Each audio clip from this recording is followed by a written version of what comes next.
Time now for sports on 104.7 The Cave.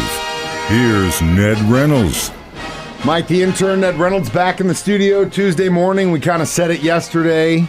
Had a feeling Boston would be getting that championship in their home city, and that's what happened last night. Wearing the green in Boston, absolutely, and the Celtics win their 18th NBA World Championship. This is really a remarkable record. Goes back to, heck, when I was a kid in high school and college when the Boston Celtics were everything in the NBA under Red Auerbach and Bill Russell and Bob Cousy and those people. Well, the dynasty continues. They won their 18th championship last night, beat the Dallas Mavericks by a score of 106-88.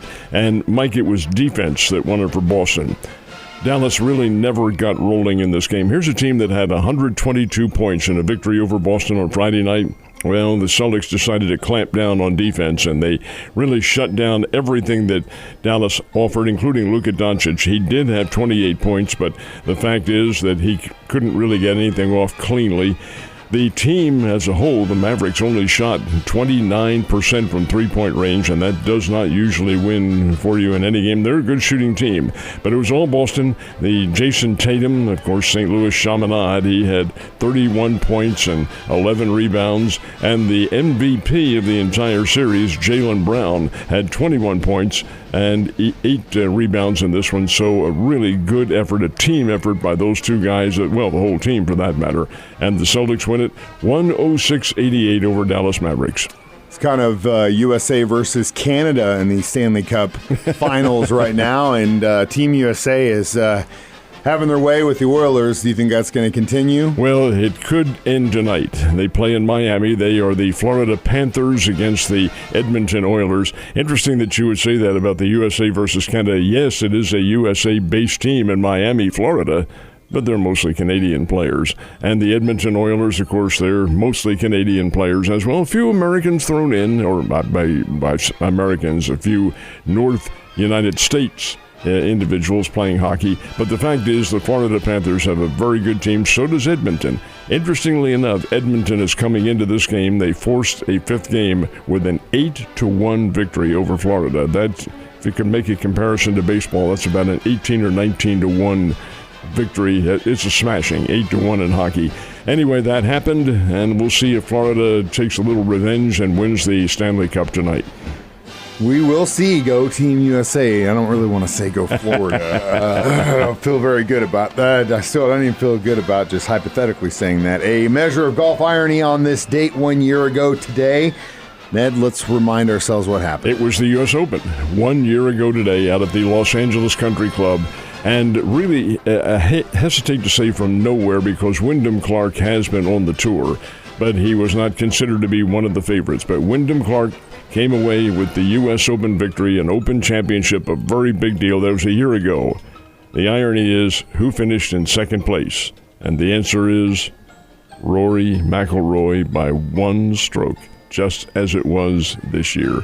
That poor guy can't get any breaks, can he? Anyway, that happened 1 year ago today. A little irony in the sports world. So how'd the Cardinals do in their follow-up after the big weekend in Chicago? They went down to Miami last night, played the Miami Marlins, and the Miami Marlins are one of the two poorest teams in baseball. The other's the Chicago White Sox. Marlins just are not very good. They do have some good players on the team, but they really don't have a whole lot of pitching, although I'll tell you, the pitching stymied St. Louis last night. Anyway, Cardinals had a 4-1 lead late in the game. Marlins came back and tied it 4-4, sent the game into extra innings.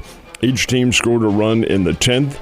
5-5 is the circumstance. Okay, the Cardinals come to bat in the 12th inning, and Mason Wynn hits a 2-run homer, and that is enough to hold off the Marlins. Cardinals win 7-6 over Miami. So the Cardinals are now one game above the 500 mark, and really only 5.5 games out of first place, and we're not even at the halfway point of the season yet. And I said this yesterday, don't really put a lot of credibility in the Milwaukee Brewers. I don't think they're really all that good.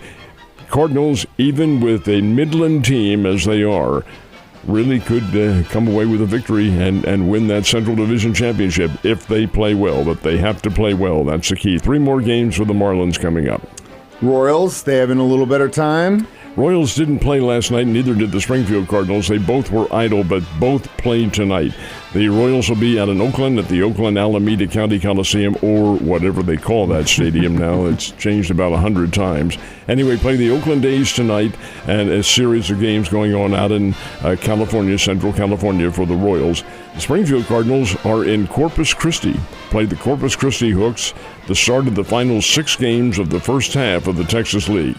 The Cardinals, the Springbirds, trail by a game and a half, first place.